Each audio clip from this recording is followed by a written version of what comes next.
Bridge બંધ, બિસ્માર રસ્તા, બગડી દિવાળી. હજી પણ આ સમસ્યાઓનો અંત ક્યારે આવશે તે દેખાતું નથી.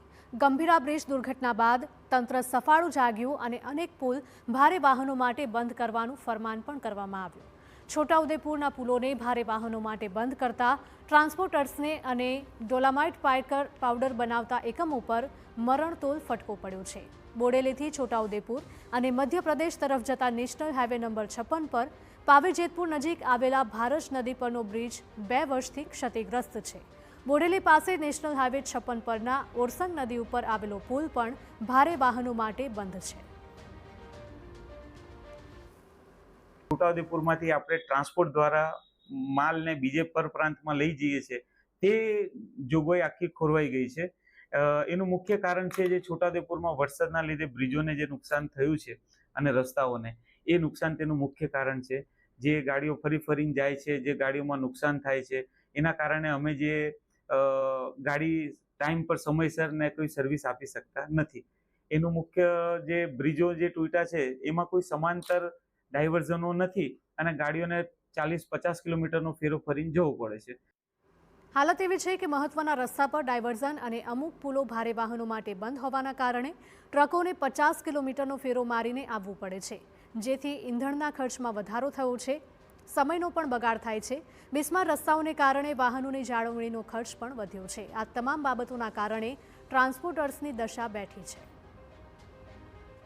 અમારે તો એવું છે કે રસ્તા સારા બને, બ્રિજ બની જાય સારો ને બધા ડ્રાઈવર છે અત્યારે ચાલુ થઈ જાય તો અમારે ગાડીઓની આવક થાય. હાલ દિવાળી છે, દિવાળીમાં કેવું? દિવાળીનો માહોલ છે પણ મંદુ છે, કેમ કે બહારથી ટ્રકો આવતી નથી અને પરંતુ અલીરાજપુરથી ને બધી ગાડીઓ ભરીને જાય છે. છોટાઉદેપુરમાં અત્યારે ડોલોમાઇટનું બધું ઓછો કારખાના બંધ થઈ ગયા ઘણા બધા, એટલે ગાડીઓ બી નહીં ભરાતી અને સિઝન બી મંદી છે અત્યારે. તો અધૂરામાં પૂરું હોય તેમ છોટાઉદેપુર જિલ્લાના એકમાત્ર ડોલોમાઇટ પાવડરના ઉદ્યોગને પર્યાવરણ સર્ટિફિકેટ ન મળતા 26 જેટલી ખાણો બંધ થઈ ગઈ છે. ખાણો બંધ પડતા 135 જેટલી પાવડર બનાવતી ફેક્ટરી પણ બંધ થઈ ગઈ છે. જે થોડી ઘણી પાવડર બનાવતી ફેક્ટરીઓ ચાલે છે તેને પણ ટ્રાન્સપોર્ટેશનનો ખર્ચ પોસાતો નથી.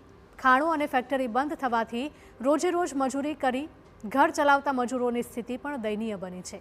સવાર પડે ત્યારથી જ સાંજ પડતા ઘરનો ચૂલો કેમ સળગાવવો તેની ચિંતા સતાવતી હોય છે.